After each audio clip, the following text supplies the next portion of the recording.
और सत्ता में सबसे पहले आज बात पाकिस्तान के सेना प्रमुख असीम मुनीर के डीप फ्रीजर की। आपको यह शब्द नया लग रहा होगा, लेकिन नववर्ष पर पाकिस्तान के लिए बिल्कुल सटीक है, क्योंकि यहां के सत्ताधीश झूठ और नफरत के नए नए रिकॉर्ड बना रहे हैं और इसमें पहला नाम है असीम मुनीर का। नए साल की शुरुआत में ही पाकिस्तान ने एक बार फिर अपनी फजीहत पूरी दुनिया में करा ली है। पाकिस्तान की असलियत क्या है यह हर कोई जानता है, लेकिन पाकिस्तान के फील्ड मार्शल असीम मुनीर की जुबान से सिर्फ धमकियां निकल रही हैं। ऐसी धमकियां जिनका कोई आधार नहीं, जिसमें कोई तथ्य नहीं। संघर्ष में पाकिस्तान के नष्ट और ध्वस्त ड्रोन की तरह ही ये भी निर्जीव हैं, ठंडी हैं, मतलब इसमें कुछ भी नयापन नहीं, बिल्कुल बासी, रिपीटेड। ये पूरी दुनिया जानती है। आज हम मुनीर के इसी निर्जीव धमकी, ठंडी धमकी और बासी धमकी वाले डीप फ्रीजर का डर डिकोड करने वाले हैं, जिसमें तथ्य भी हैं, सबूत भी और मजबूत आधार भी। पूरी कहानी यह है कि नए वर्ष से ठीक पहले असीम मुनीर का एक बयान सामने आया।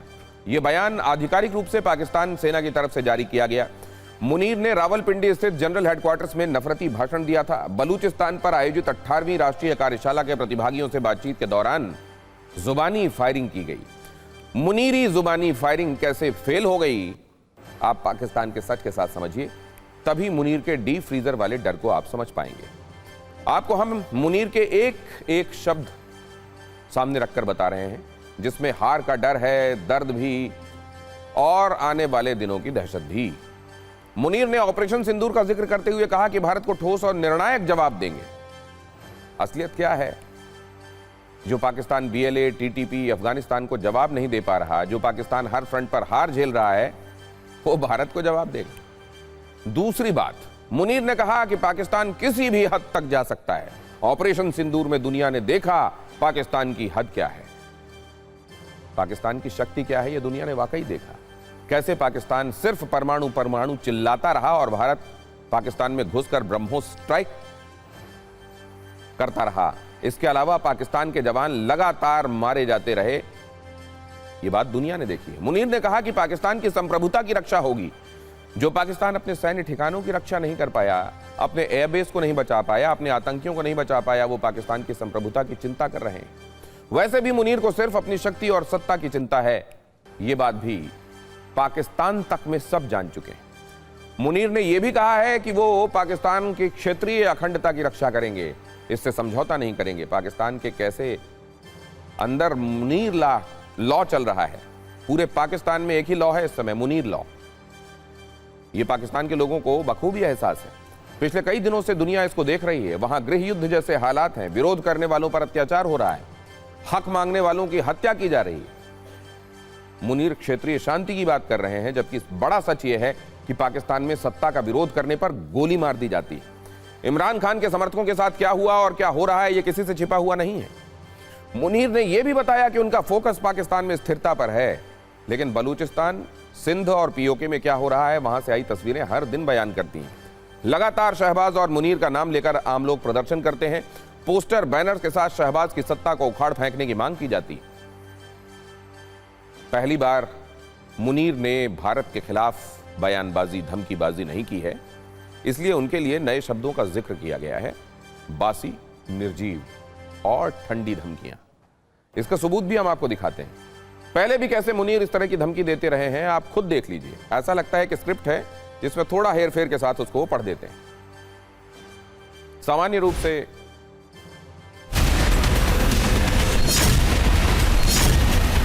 फील्ड मार्शल का कैसे ये एक और फेल्ड अटेम्प्ट है और कैसे वो हर घड़ी इनसिक्योरिटी में जी रहा है, हमने ये भी आपको दिखा दिया। और ये तो बताया ही कि वो शब्द जो अभी अभी आपने सुने, जिनको बताया जा रहा है कि एक नई बात कही गई है पाकिस्तान के भीतर, वो असल में पुरानी बातों का रिपीटिशन है और इसमें अब कोई दम नहीं रह गया। बहरहाल, सामान्य रूप से नववर्ष को आप कैसे मनाते हैं? बधाई देकर मनाते हैं, उपहार देकर, शुभकामनाएं देकर। लेकिन पाकिस्तान का अपना इतिहास है, अपना चरित्र है, अपना रिकॉर्ड भी है, जो वहां के नेता बार बार इसे खुद बताते भी हैं। इस हिसाब से देखें तो मुनीर के कट्टर चरित्र का विश्लेषण उनके न्यू ईयर रेजोल्यूशन के आधार पर किया जाए।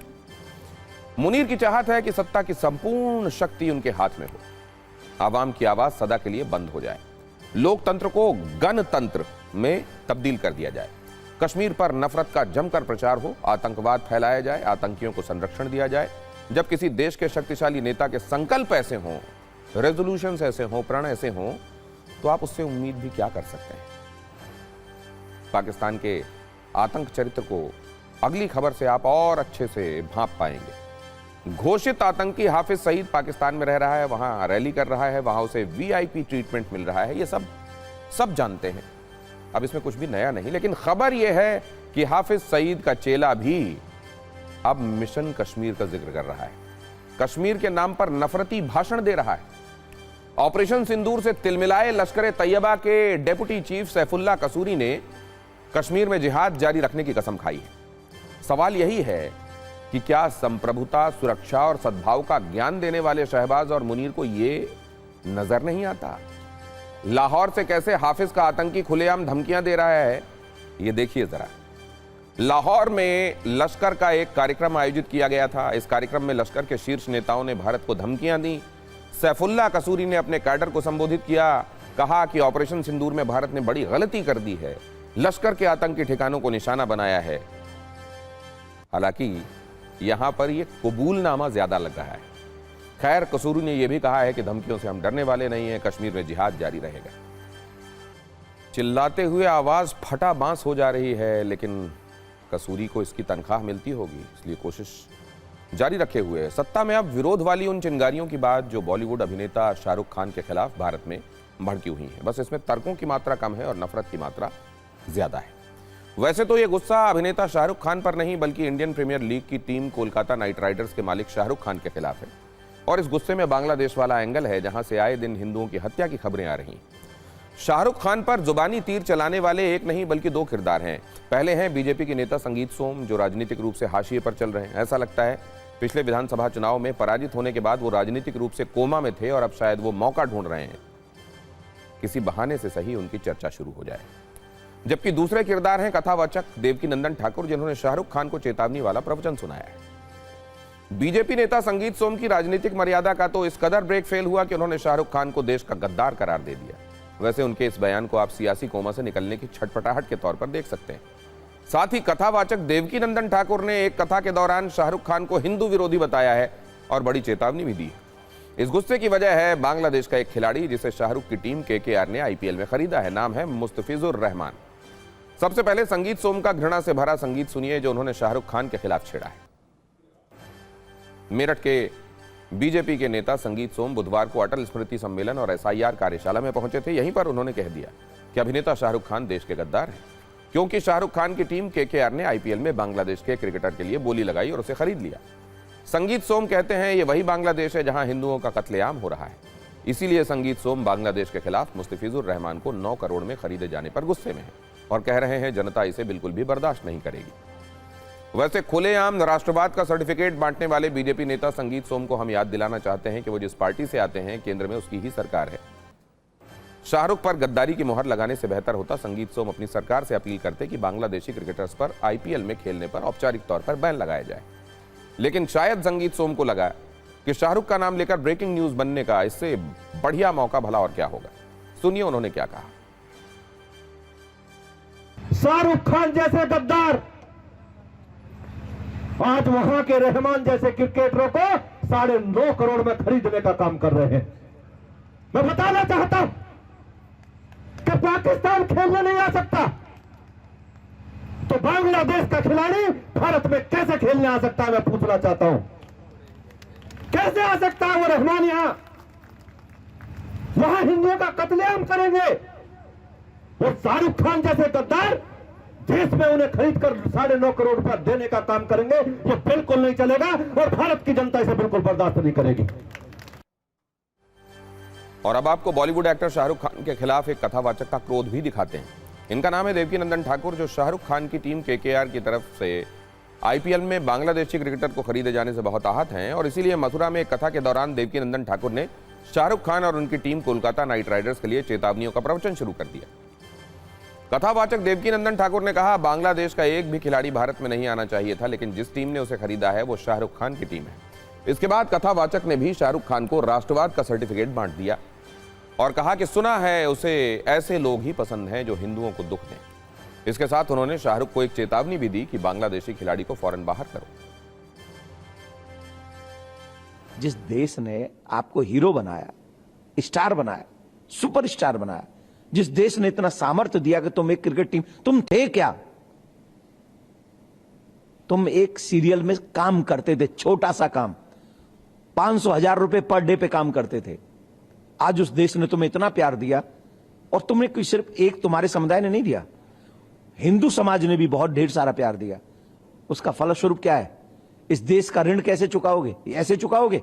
बांग्लादेशी क्रिकेटर को लाकर हमारी छाती पे खिलाकर, ये है तुम्हारा प्यार इस देश के लिए? तो हम यही कहेंगे, केकेआर का मैनेजमेंट, उनके बॉस ये समझें और उस क्रिकेटर को बाहर करें। वैसे बांग्लादेश के खिलाड़ी मुस्तफिजुर रहमान आईपीएल में खेलेंगे या नहीं, इसे लेकर बीसीसीआई की तरफ से कुछ अपुष्ट खबरें भी हैं। बताया जा रहा है भारतीय क्रिकेट नियंत्रण बोर्ड बांग्लादेशी खिलाड़ियों पर बैन लगाने को लेकर वेट एंड वॉच के मोड में है और सरकार के निर्देशों का इंतजार कर रहा है। पिछले साल बीसीसीआई ने टीम इंडिया का बांग्लादेश दौरा रद्द कर दिया था, लेकिन यह फैसला भारत सरकार के निर्देश पर ही हुआ था। इसीलिए जब तक भारत सरकार की तरफ से ऐसा कोई निर्देश जारी नहीं होता, यह संभावना कम है कि बांग्लादेश के क्रिकेटर मुस्तफिजुर रहमान आईपीएल में ना खेलें। वैसे यह तब भी संभव है जब राजनीतिक माहौल को देखते हुए बांग्लादेश क्रिकेट बोर्ड मुस्तफिजुर को एनओसी देने से इनकार कर दे या मुस्तफिजुर खुद ही हटने का फैसला कर ले।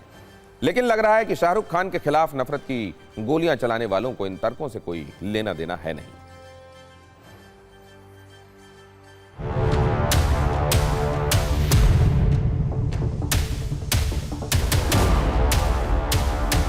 किसी को भी राष्ट्रभक्ति का प्रमाण पत्र बांटने का अधिकार नहीं है और किसी को भी राष्ट्रभक्ति का प्रमाण पत्र बांटने का ठेकेदार बनने की कोशिश नहीं करनी। शाहरुख खान को गद्दार कहना या आतंकवादी कहना ये कतई दुरुस्त नहीं है। किसी सूरत पर इसको सही करार नहीं दिया जा सकता, क्योंकि बांग्लादेश भारत का मित्र देश है।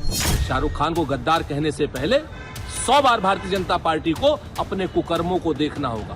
अगर संगीत सोम में हिम्मत है, हैसियत है और हौसला है तो जय शाह से पूछें, अमित शाह से पूछें क्यों पाकिस्तान के साथ क्रिकेट खेल रहे हैं और क्यों बांग्लादेश के खिलाड़ियों को आईपीएल की बोली में बुला रहे हैं। शाहरुख खान ने अगर टीम का एक प्लेयर ले लिया है, खरीद लिया है, तो उसमें बुराई क्या है?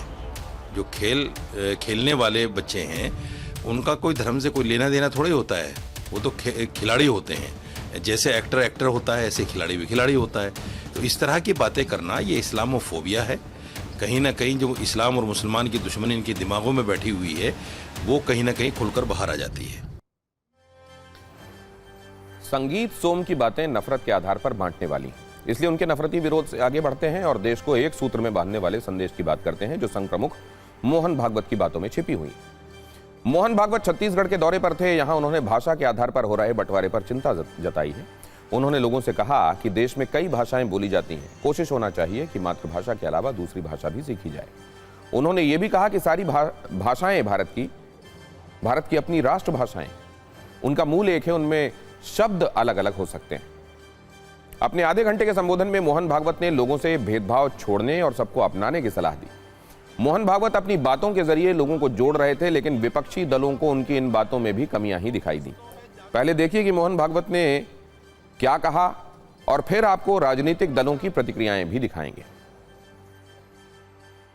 हम यूरोप अमेरिका के नहीं है, अरब मिडल ईस्ट के नहीं है, चीन जापान के नहीं है, ऑस्ट्रेलिया के नहीं है, हम भारत के लोग हैं।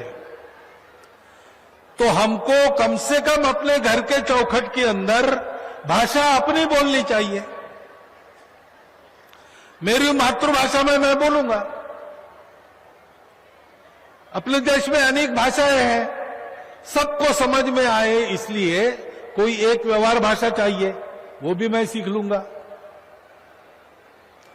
और जिस प्रांत में मैं रहता हूं वो अगर दूसरा प्रांत है तो वहां के लोगों की भाषा भी मैं सीख लूंगा, क्योंकि सारी भारत की भाषाएं अपनी राष्ट्रभाषाएं हैं।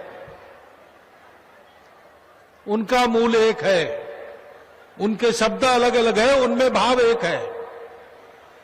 स्वभाषा का आग्रह रखना, अपना वेश पहनना, विदेशी वेश पहनना पड़ता है मजबूरन, ठीक है, घर के अंदर कम से कम कोई पर्व त्योहार घर में है और नई पीढ़ी के लोग धोती बांध नहीं सकते, ये ठीक है क्या? स्वयं सेवक संघ स्थापना के शताब्दी वर्ष पर छत्तीसगढ़ की राजधानी रायपुर से करीब 20 किलोमीटर दूर विशाल हिंदू सम्मेलन आयोजित किया गया था, जिसे संबोधित करते हुए मोहन भागवत ने बातें कही। हालांकि विपक्षी दल के उनके द्वारा कही गई ये बातें विपक्षी दल को बहुत पसंद नहीं आई। इन बातों को सुनने के बाद वो मोहन भागवत को ही सीख देते नजर आए।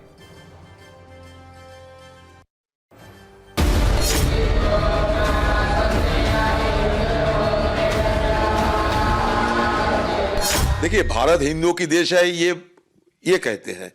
हम तो कहते हैं कि भारत सबको देश है। तो ये कहां से हिंदू आ गए पता नहीं, और ये कहां से कहां कितने बड़े हिंदू है वो भी पता नहीं। मोहन भागवत को और सारी जानकारी लेना चाहिए। कम से कम स्वामी विवेकानंद जी की जो शिक्षा वो पढ़ना चाहिए। मोहन भागवत जी ने बिल्कुल ठीक कहा कि भारत देश सांस्कृतिक तौर पर और जीवन पद्धति के तौर पर हिंदुओं का देश है, और हिंदू राष्ट्र मतलब हिंदू संस्कृति और हिंदू जीवन पद्धति। अगर मोहन भागवत जी ये चाहते हैं तो वो बीजेपी के लोगों से क्यों नहीं कहते कि वो जबरदस्ती साउथ के लोगों पे क्यों थोपना चाहते हैं हिंदी? मोहन भागवत जी के बयान से कोई फर्क नहीं पड़ेगा।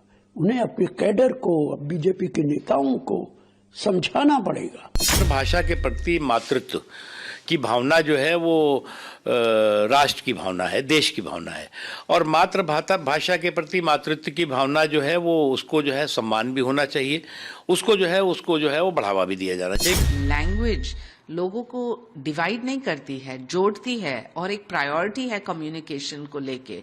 तो हमारा मानना है महाराष्ट्र में रहते हुए आपको मराठी जरूर सीखना चाहिए, बोलना चाहिए, क्योंकि ये है आपका होम, आपका घर। आपको कितना कुछ दिया है महाराष्ट्र ने। साथ साथ हिंदी सीखना, बोलना, ये एक राष्ट्र प्रेम के लिए भी जरूरी है। और सत्ता में अब आगे बढ़ते हैं और बात करते हैं ईरान में आई सत्ता विरोधी आंधी की। विरोध की इस आंधी में ईरान के सर्वोच्च नेता खामेनेई की सत्ता हिलती नजर आ रही है, क्योंकि तेहरान जल रहा है, पूरा ईरान उबल रहा है। ईरान के हर सड़क पर, हर शहर में युवाओं की भीड़ है। इस विद्रोह का कारण है मुल्क के हाल। आर्थिक संकट से गुजर रहे ईरान में युवाओं ने मोर्चा खोल रखा है। लेकिन सवाल सिर्फ महंगाई या करेंसी का नहीं है। सवाल है कि क्या ईरान तख्ता पलट की दहलीज पर है, क्योंकि सरकार के खिलाफ खुला विद्रोह दिखाई दे रहा है। ईरान के 21 राज्यों में बगावत की चिंगारी सुलग रही है। ईरान में नए साल की शुरुआत भी भीषण प्रदर्शन के साथ हुई। राजधानी तेहरान से उठी आवाज अब पूरे देश में गूंज रही है। हजारों लोगों को सड़कों पर उतरकर नारे लगाते देखा गया। कहते देखा गया, मुल्लाओं को ईरान छोड़ना होगा। ईरान में तानाशाह खामेनेई मुर्दाबाद के नारे लग रहे हैं। लोग कह रहे हैं कि वो तख्ता पलट तक रुकेंगे नहीं। इस लड़ाई को तानाशाही के खिलाफ आखिरी जंग बताया जा रहा है। प्रदर्शनकारी न गाजा न लेबनान, मेरी जान सिर्फ ईरान के नारे लगा रहे हैं। तेहरान के अलावा कराज, इस्फहान, शिराज, यज़्द और करमनशाह जैसे सारे शहरों का एक जैसा हाल है। यहां इन तस्वीरों को आप देख रहे हैं, जहां खुलेआम खामेनेई मुर्दाबाद के नारे लग रहे हैं, जो इस बात का इशारा है कि ईरान के लाखों लोग अब खुली हवा में सांस लेने के लिए बेचैन हैं। जनता का विद्रोह इतना बढ़ गया है कि अब सीधे पुलिस पर फायरिंग हो रही है, और इसमें कई पुलिस वालों के घायल होने की भी खबर है। तो वहीं दूसरी तरफ पश्चिमी ईरान के असादाबाद में पैरामिलिट्री हेडक्वार्टर को आग के हवाले कर दिया गया। इसके अलावा भी कई सरकारी इमारतें जला दी गईं। इस आंदोलन में महिलाएं भी पीछे नहीं हैं। तेहरान में एक जगह महिलाओं ने अपने हिजाब को हवा में उछालकर प्रदर्शन किया। और अब यह भी समझना जरूरी है कि ये प्रदर्शन चल क्यों रहे हैं। पिछले कुछ दिनों से लोग महंगाई से परेशान हैं। दिसंबर में महंगाई की जो दर है वो 42% से ज्यादा रही। इसके अलावा ईरान की मुद्रा रियाल डॉलर के मुकाबले रिकॉर्ड निचले स्तर पर पहुंच गई है। कारोबार ठप हैं, सभी बड़े बाजारों में हड़ताल है। ईरान पर लगे विदेशी प्रतिबंधों से जनता पर आर्थिक बोझ बढ़ता जा रहा है। बुर्के वाली पाबंदियों से महिलाएं भी नाराज हैं, वो इस आंदोलन में हिस्सा ले रही हैं। ईरान में आई विद्रोह की सांधी पर ये रील।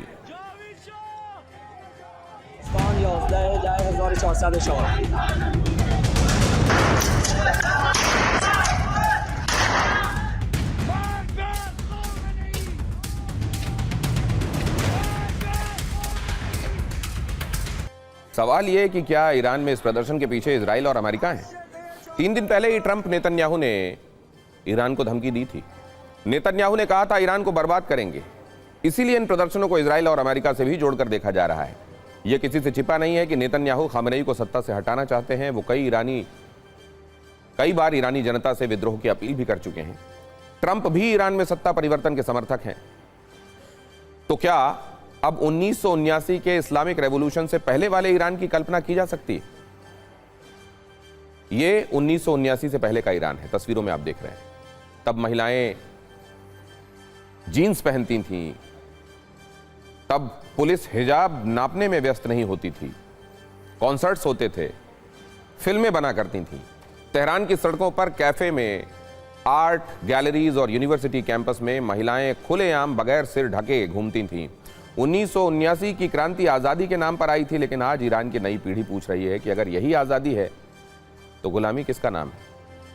जिन लोगों ने कभी इस्लामिक क्रांति का समर्थन किया था, आज वही लोग मांग कर रहे हैं कि उन्हें 1979 से पहले वाला ईरान चाहिए। खैर, ईरान से निकलकर वापस आपको देश की तरफ ले आते हैं और ये खबर सबसे स्वच्छ शहर इंदौर से, जहां दूषित जल पीने से मारे गए लोगों की संख्या में आंकड़ों की बाजीगरी हो रही है। सरकारी सिस्टम ये तय ही नहीं कर पा रहा है कि दूषित जल पीने से कितने लोग मरे हैं। कल हमने आपको ये बताया था कि इंदौर में पीने के पानी वाले नल में कैसे जहरीले पानी की सप्लाई हुई और उसे पीने से कई लोगों की मौत हो गई। मरने वालों की वास्तविक संख्या के बदले हमें कई लोगों की मौत इसलिए लिखनी पड़ रही है क्योंकि सीएम से डीएम तक कोई तय नहीं कर पा रहा कि इस पानी के पीने से कितने लोगों की मौत हुई। कल सीएम मोहन यादव ने कहा था कि 4 लोगों की मौत हुई है, जबकि शहर के मेयर ने कहा था कि 8 लोगों की मौत हुई है। इस इलाके के विधायक और मंत्री कैलाश विजयवर्गीय ने आज पहले 9 बोला, फिर आंकड़ा 8 का बता दिया, जबकि स्थानीय लोगों और पीड़ित परिवारों का दावा है कि अब तक 12 लोग मारे जा चुके हैं। ये तो कल की कहानी थी, लेकिन आंकड़ों का कंफ्यूजन आज भी जारी रहा। अब जब मीडिया सरकार से, सिस्टम से, मंत्री से सवाल कर रहा है तो आपत्तिजनक भाषा में जवाब मिल रहा है। कल एक वीडियो वायरल हुआ था जिसमें कैलाश विजयवर्गीय एक पत्रकार से अभद्रता कर रहे थे। हालांकि आज उन्होंने खेद जता दिया। उन्होंने कहा कि मीडिया में एक प्रश्न पर मेरे शब्द गलत निकल गए थे, इसके लिए मैं खेद प्रकट करता हूं। हालांकि कल की घटना के बाद आज कैलाश विजयवर्गीय ने थोड़ा आचरण करेक्शन की कोशिश की और स्कूटी पर बैठकर उन इलाकों में पहुंचे जहां गंदे पानी को पीने से लोगों की मौत हो रही है। उन्होंने लोगों से बात की और यह समझने पर फोकस किया कि यह सब क्यों हो रहा है। आज उन्होंने मौत का आंकड़ा भी फाइनल कर दिया और 8 लोगों के मारे जाने की पुष्टि की। हालांकि अब भी अस्पताल में करीब 150 मरीज भर्ती हैं। TV9 भारतवर्ष की टीम भी इस मामले में गंभीर कवरेज कर रही है। मौजूदा स्थिति क्या है, इस पर इस रील के जरिए जानकारी।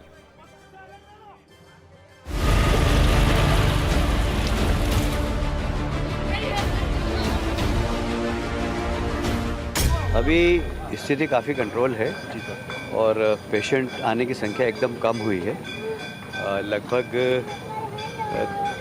150 से 180 के आसपास पेशेंट मुझे लगता है कि हॉस्पिटलाइज होना चाहिए, क्योंकि डिस्चार्ज भी होते जा रहे हैं और एडमिशन भी हो रहा है।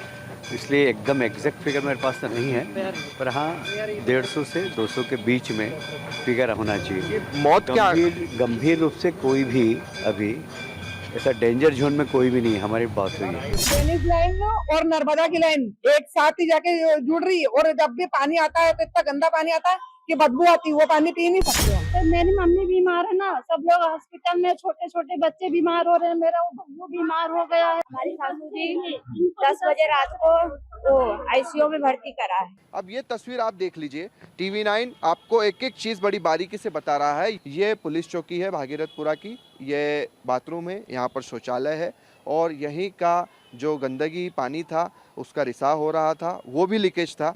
और ये जो आप पाइपलाइन देख रहे हैं, इसमें ये सारा की सारा गंदा पानी जा रहा था। कि 6 महीने पहले मेयर को इस बात की शिकायत मिली थी, मगर कोई कार्रवाई नहीं हुई।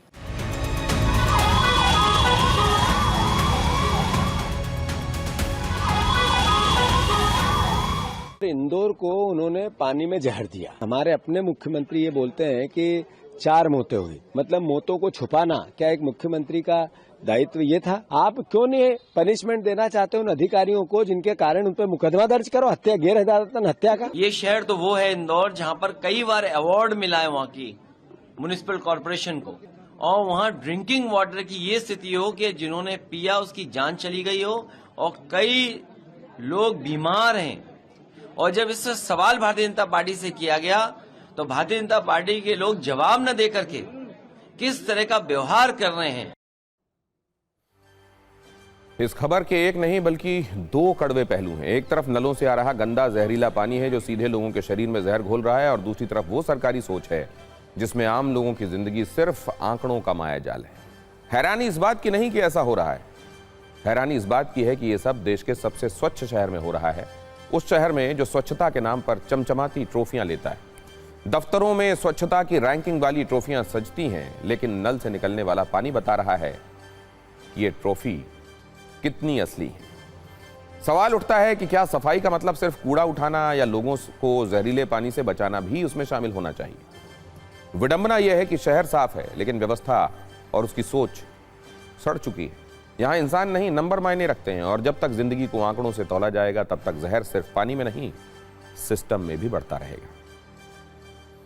और अब न्याय की सत्ता से जुड़ी एक खबर बताते हैं। यह खबर न्यायपालिका की उपलब्धि से जुड़ी है, उस रिकॉर्ड से जुड़ी है जिस पर आप गर्व कर सकते हैं। भले ही हमारे सुप्रीम कोर्ट में जजों की संख्या कम हो, लेकिन 2025 में वहां जितने मामलों का समाधान हुआ वो दुनिया भर की सुप्रीम अदालतों के लिए नजीर है। अमेरिका और ब्रिटेन जैसे देश इस मामले में भारत से काफी पीछे हैं। 2025 तक सुप्रीम कोर्ट में लंबित केसेस की संख्या भले ही 92,000 को पार कर गई, लेकिन अदालत ने 75,000 से ज्यादा मामलों का समाधान किया। यानी एक वर्ष में ही सुप्रीम कोर्ट ने 75,000 से ज्यादा मामले निपटा दिए।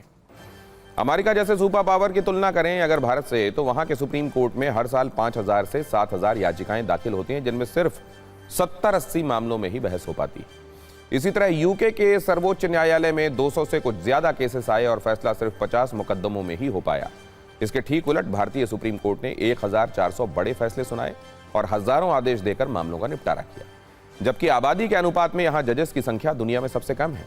भारत में 10 लाख की आबादी पर सिर्फ 21 जज हैं। अमेरिका में इतनी ही जनसंख्या पर 150 जज काम करते हैं, यानी अमेरिका के मुकाबले लगभग 8 गुना कम जज।